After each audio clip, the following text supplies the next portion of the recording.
ಅವ್ರೇನು ದೆವ್ವ ಅಲ್ವಲ್ಲ, ಅವ್ರ ಬಗ್ಗೆ ನಾನು ಯಾಕೆ ಭಯ ಬೀಳಲಿ? ನನಗೇನು ಸಮಸ್ಯೆ? ಇಂಥ ಸಿದ್ದರಾಮಯ್ಯನಂತರು ಲಕ್ಷ ಜನ ಬರಲಿ ಎದರಲ್ಲ. ಸಿದ್ದರಾಮಯ್ಯನ ಹೆಸರು ನಾನು ರಾಜಕೀಯ ಮಾಡಿಲ್ಲ. ಆಗೋದ್ರೆ ಅವರು ನನ್ನ ಪಕ್ಷದ ಕಾರ್ಯಕರ್ತರು, ದೇವೇಗೌಡರ ನೆರಳಲ್ಲಿ ಬಂದಂಥ ಮನುಷ್ಯ. ಕುಮಾರಸ್ವಾಮಿ ಇವ್ರು ಯಾರ್ದು ಏನು ನಡೆಯಲ್ಲ. ಸಿಎಂ ಅವರು ಯಾರು ದೆವ್ವ ಆದರೆ ಭಯ ಬೀಳಬೇಕು, ಯಾರು ದೆವ್ವ ಆಗಿದ್ರೆ ಅವ್ರೇನು ದೆವ್ವ ಅಲ್ವಲ್ಲ, ಅವ್ರ ಬಗ್ಗೆ ನಾನು ಯಾಕೆ ಭಯ ಬೀಳಲಿ? ನನಗೇನು ಸಮಸ್ಯೆ? ಅವರಿಂದ ಏನಕ್ಕೆ ಭಯ? ಅವರಿಗೆ ನನಗೆ ಭಯವಂತ ನಾನು ಅದಕ್ಕೆ ಹೇಳಿದ್ದು. ಈಗ ನನ್ನ JDS ವೀಕ್ ಆಗುತ್ತೋ ಸ್ಟ್ರಾಂಗ್ ಆಗುತ್ತೋ ಭಗವಂತ ತೀರ್ಮಾನ ತಗೋತಾನೆ. ಮೊದಲು ಸಮಸ್ಯೆಲಿದ್ದೀರಲ್ಲಪ್ಪ ಸರಿಪಡಿಸ್ಕೊಳ್ಳಿ. ಕುಮಾರಸ್ವಾಮಿನ ಎದುರ್ಸೋಕ್ಕಾಗಲ್ಲ. ಕುಮಾರಸ್ವಾಮಿನ ಯಾವುದೇ ಕಾರಣಕ್ಕೂ ಎದುರ್ಸೋಕ್ಕೂ ಆಗಲ್ಲ. ಕುಮಾರಸ್ವಾಮಿ ಯಾರಿಗೂ ಎದುರೋದು ದೇವರಿಗೆ, ಎದುರೋದು ಜನಕ್ಕೆ. ಕುಮಾರಸ್ವಾಮಿ ಇಂಥ ಸಿದ್ದರಾಮಯ್ಯನಂತರು ಲಕ್ಷ ಜನ ಬರಲಿ ಎದರಲ್ಲ. ಎದುರೋದು ಈ ನಾಡಿನ ಜನ ನನ್ನನ್ನೇನು ಬೆಳೆಸಿದ್ದಾರಲ್ಲ ಅವ್ರಿಗೆ ಎದುರ್ತೀನಿ, ನಾನು ದೇವ್ರಿಗೆ ಎದುರ್ತೀನಿ. ಇಂಥ ಸಿದ್ದರಾಮಯ್ಯರಿಗೆಲ್ಲ ಎದುರ್ಕೊಳ್ಳೋಕ್ಕಾಯ್ತದ?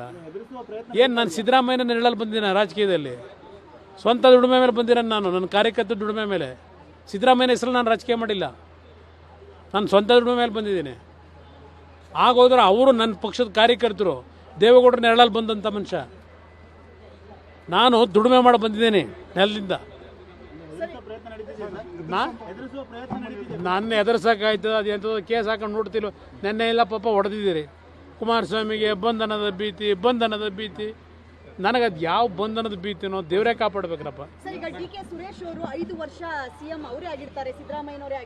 ಅಲ್ಲಿಗೆ ಯಾವ ಥರ ಇದೆ ರಾಜಕಾರಣ ಅನ್ನೋದು ನೋಡಿ, ಯಾವ ಥರ ಇದೆ ರಾಜಕಾರಣ ಅಂತ ಹೇಳಿ. ಯಾರ್ಯಾರು ಯಾವ ಹೇಳಿಕೆ ಕೊಡ್ತಾರೆ ಅದನ್ನು ನೋಡ್ಕೊಂಡು ನೀವು ತೀರ್ಮಾನಕ್ಕೆ ಬನ್ನಿ. ಇಲ್ಲಿ ಏನು ನಡೆಯಲ್ಲ. ಕುಮಾರಸ್ವಾಮಿ ಇವ್ರದ್ದು ಯಾರ್ದು ಏನೂ ನಡೆಯಲ್ಲ. ಇನ್ನೇನು ಅದಲ್ಲದೆ ಇನ್ನೇನು ಅದಲ್ಲದೆ ಏನಿದೆ ಇದರಲ್ಲಿ? ಅದು ಯಾವುದ್ರ ಬಗ್ಗೆನೂ ನಾನು ಚರ್ಚೆ ಮಾಡೋದು ಅನವಶ್ಯಕ.